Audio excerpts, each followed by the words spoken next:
It was called the gay plague. Patients were blamed, ignored, and left to die, but they fought back and changed medicine, activism, and global health forever. This is the story of HIV/AIDS and the movement that rewrote the rules. Welcome to Historically Speaking, where we explore the turning points that shaped the modern world. Today we're diving into how a virus became a revolution. From the early fear and stigma to today's global health victories, this is HIV/AIDS and the power of activism. The first U.S. cases of what would later be known as AIDS appeared in 1981, but they weren't treated with urgency. They were whispered about, joked about, or worse, ignored. Most of the early patients were gay men, and that gave political cover for inaction. In those early years, thousands died without proper care. Media called it the gay cancer. Government officials were silent.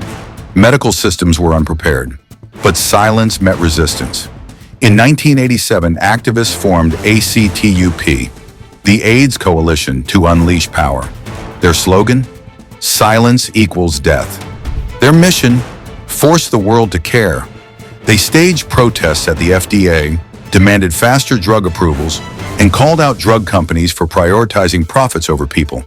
They disrupted church services, stormed the CDC, and shut down Wall Street. And they won. Thanks to activist pressure, the FDA sped up approval processes. The first effective treatment, AZT, was approved in 1987, just 20 months after trials began. That was unheard of. Community involvement redefined clinical trials. For the first time, patients were seen not just as subjects, but as partners in research. HIV-positive people joined advisory boards, helped design trial criteria, and demanded treatments that balanced effectiveness with quality of life. As the epidemic spread globally, it exposed deeper inequities. In sub-Saharan Africa, HIV devastated communities. In Asia, stigma kept people from seeking care. Activists turned their attention to global access. Why were life-saving drugs available in New York, but not in Nairobi? Why were patents blocking generic medications in India or Brazil?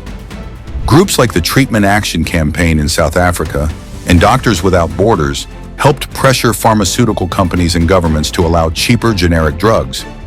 In 2003, the U.S. launched one of its most impactful foreign aid programs ever, the President's Emergency Plan for AIDS Relief. It's estimated to have saved over 25 million lives by funding treatment, prevention, and health systems in over 50 countries. Meanwhile, the Global Fund to Fight AIDS, Tuberculosis, and Malaria, created in 2002, brought together governments, NGOs, and communities. Activists helped shape these programs, ensuring transparency, accountability, and inclusion of the people most affected. We've come a long way. Today, people living with HIV can live full lives. Medications can help prevent new infections, and testing is easier than ever. But the fight isn't over. Stigma still kills. In many places, being HIV positive still means shame, isolation, or worse. Black, brown, queer, and poor communities continue to bear the burden, which is why activism still matters. HIV/AIDS changed the world in 5 major ways. 1. It redefined public health by putting communities at the center. 2. It accelerated medical innovation with faster trials and drug approvals. 3. It launched global health equity movements, focused on access, not just science. 4. It built political will across ideologies and continents. 5. It showed us that activism saves lives. If this story moved you, subscribe for more content that connects history and humanity. Drop a comment. What surprised you most about the fight against HIV/AIDS?